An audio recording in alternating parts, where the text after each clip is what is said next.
Quand je prends dernièrement les propos de Emmanuel Macron sur l'Afrique, eh bien, tout Africain conscient devrait donc comprendre très vite tout ce qu'il a pu nous dire et qu'est-ce que ça signifie. Le général Tchiani a dit il n'y a pas longtemps du changement donc de tactique ou de stratégie des forces françaises en Afrique. Et je pense qu'il est venu le confirmer.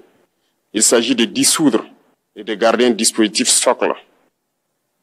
Et Emmanuel Macron l'a si bien dit qu'on ne peut que le remercier pour cette sincérité, même si certains ont voulu mettre la poudre aux yeux de leur population, mais la réalité finit par rattraper aussi.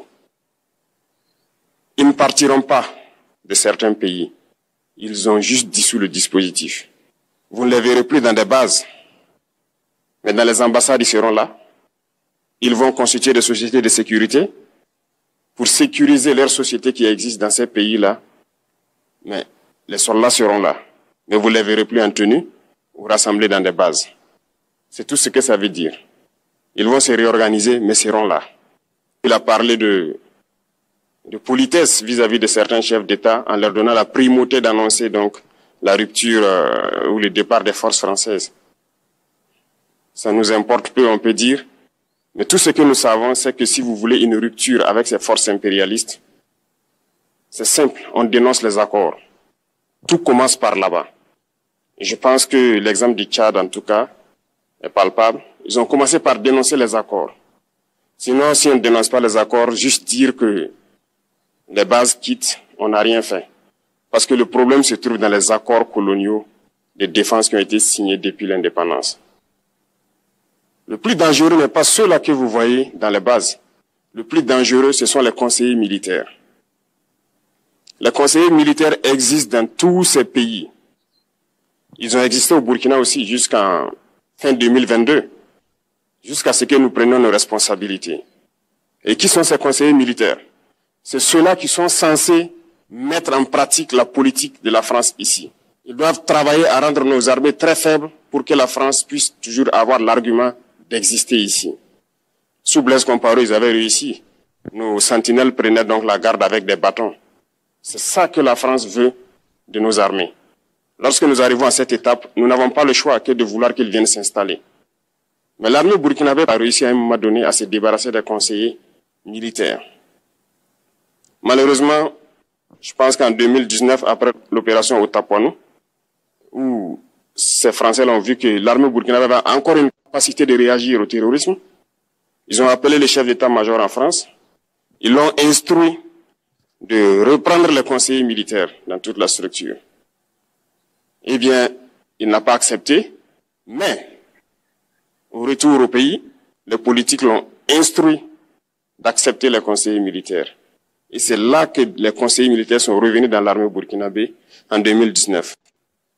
Avec toutes les conséquences qu'on connaît, l'armée était en train de disparaître dans les années 2020-2021. Et d'ailleurs, c'est le moment où beaucoup de militaires ont dû déserter parce qu'il n'y avait plus d'espoir. On était en train de s'effondrer. Voilà un peu comment ils travaillent. À l'état-major général des armées, dans tous les états-majors d'armée, dans les écoles, c'est eux qui sont censés dicter la politique de notre armée. C'est eux qui nous disent combien recruter, quand recruter et qu'est-ce qu'il faut en faire. Ils sont dans les écoles pour nous dire comment il faut les former et ainsi de suite. Tant que ces conseillers militaires sont là, vous n'êtes pas indépendant. Votre armée aura juste l'apparence d'une armée qui sera là en train de faire des parades, du cirque. Mais lorsque viendra la guerre, vous vous rendrez compte que la parade, c'est une chose, mais la guerre, c'est une autre chose. Il faut rompre les accords. C'est la seule façon d'avoir une armée indépendante et se construire, être fort. Mais beaucoup de gens ne le comprennent pas peut-être. Et même avec ces accords, la France choisit dans nos États des élèves officiers pour aller les former. C'est à travers ces mêmes accords. Mais en réalité, ces officiers qui partent se former pour la plupart, pour la France, ils viennent pour servir l'État français dans leur pays. Ils ne viennent pas pour servir nos pays. Ils les forment pour qu'ils viennent servir les intérêts de l'État français. J'en veux pour preuve. Lorsque nous nous sommes révoltés, beaucoup d'officiers au Burkina qui ont été formés en France ont été immédiatement contactés pour leur dire que c'est le moment de se mettre en action parce que vous avez été formés pour ça, pour servir les intérêts de la France. La plupart de ces officiers nous ont rendu compte. Nous avons pris acte et nous continuons de suivre. Lorsque un officier formé en France arrive dans son pays et par malheur meurt soit par accident ou bien sur le champ de bataille, en France, il y a une nuit d'hommage aux morts dans l'armée, comme partout ailleurs. À la nuit d'hommage aux morts, on cite le nom de l'officier en question et on dit « mort pour la France ». Il ne le forme pas pour servir son pays, il le forme pour servir leur État. Et dans beaucoup d'États africains, il y en a plein de ces officiers. Combien sont patriotes, Dieu le sait. C'est une leçon que Emmanuel Macron a donnée encore aux chefs d'État africains, de se rattraper et de pouvoir vraiment mener cette lutte contre l'impérialisme.